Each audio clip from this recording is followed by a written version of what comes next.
Team India captain Rohit Sharma tough టైంను face చేస్తున్నాడు. కొంతకాలంగా పరుగుల రేసులో వెనుకపడిపోతున్నాడు. కెప్టెన్ గాను విజయాలు అందుకోలేకపోతున్నాడు. దీంతో రోహిత్ శర్మ టెస్ట్ కెరియర్ ముగిసినట్టే అని చర్చ జరుగుతోంది. ఆసీస్ టూర్లో భారత జట్టు 2 టెస్టులు ఓడిపోవడంతో హిట్ మ్యాన్ పై విమర్శలు పెరిగాయి. టెస్టుల నుంచి రోహిత్ తప్పుకోవాలనే డిమాండ్స్ వినిపిస్తున్నాయి. కుర్రాళ్లకు దారి చేయాలనే కామెంట్స్ ఎక్కువ అవుతున్నాయి. దీంతో రోహిత్ శర్మ కూడా హట్ అయినట్లు తెలుస్తోంది. రిటైర్మెంట్ ప్రకటించడానికి ఇదే సరైన నిర్ణయమని భావిస్తున్నట్టు ప్రచారం జరుగుతోంది. ఆసీస్ టూర్లో టీమిండియా ఇంకా ఒకే ఒక్క టెస్ట్ ఆడాల్సి ఉంటుంది. సిడ్నీలో మ్యాచ్ ముగియగానే రోహిత్ శర్మ టెస్టులకు రిటైర్మెంట్ ప్రకటిస్తాడని కథనాలొస్తున్నాయి. ఇదే అంశం బీసీసీఐ సెలెక్టర్ల దృష్టికి వెళ్లినట్లు తెలుస్తోంది. అయితే ఎవరు నచ్చ చెప్పినా రోహిత్ వినే పరిస్థితిలో లేడని టాక్ నడుస్తోంది.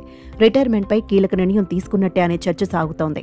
ఒకవేళ టీమిండియా వరల్డ్ టెస్ట్ ఛాంపియన్షిప్ ఫైనల్కు అర్హత సాధిస్తే మాత్రం ఫైనల్లో కెప్టెన్గా ఉండేందుకు రోహిత్ను బీసీసీఐ పెద్దలు సెలెక్టర్లు ఒప్పించే అవకాశం ఉంది. ఫైనల్కు చేరకపోతే మాత్రం ప్రస్తుత వరల్డ్ టెస్ట్ ఛాంపియన్షిప్ సైకిల్లో టీమిండియా ఆట ముగుస్తుంది. రోహిత్ శర్మ కెరియర్ కూడా ముగిసినట్టే అని సోషల్ మీడియాలో జోరుగా చర్చ సాగుతోంది. ప్రస్తుతం హిట్ మ్యాన్ వయసు 37 సంవత్సరాలు. టెస్ట్ కెరియర్ను కొనసాగించాలంటే మరో 2 ఏళ్లు వచ్చే డబ్ల్యూటీసీ సైకిల్కు అందుబాటులో ఉండాల్సి ఉంటుంది.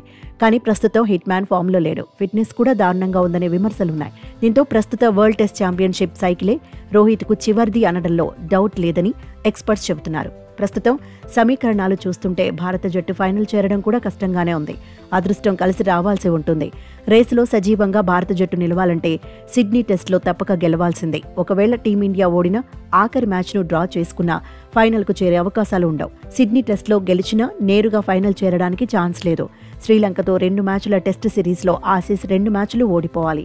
ఒకవేళ సిడ్నీ టెస్ట్ డ్రాగా ముగిసి ఆసీస్పై 2-0తో గెలిస్తే శ్రీలంకే ఫైనల్కు అర్హత సాధిస్తుంది. కమిన్స్ సేన భారత్తో ఇంకో మ్యాచ్తో పాటు లంకతో 2 మ్యాచ్లు ఆడాల్సి ఉంది. ఇందులో నుంచి ఒక్క మ్యాచ్ గెలిచినా చాలు ఆసీస్ వరుసగా రెండోసారి వరల్డ్ టెస్ట్ ఛాంపియన్షిప్ ఫైనల్కు క్వాలిఫై అవుతుంది.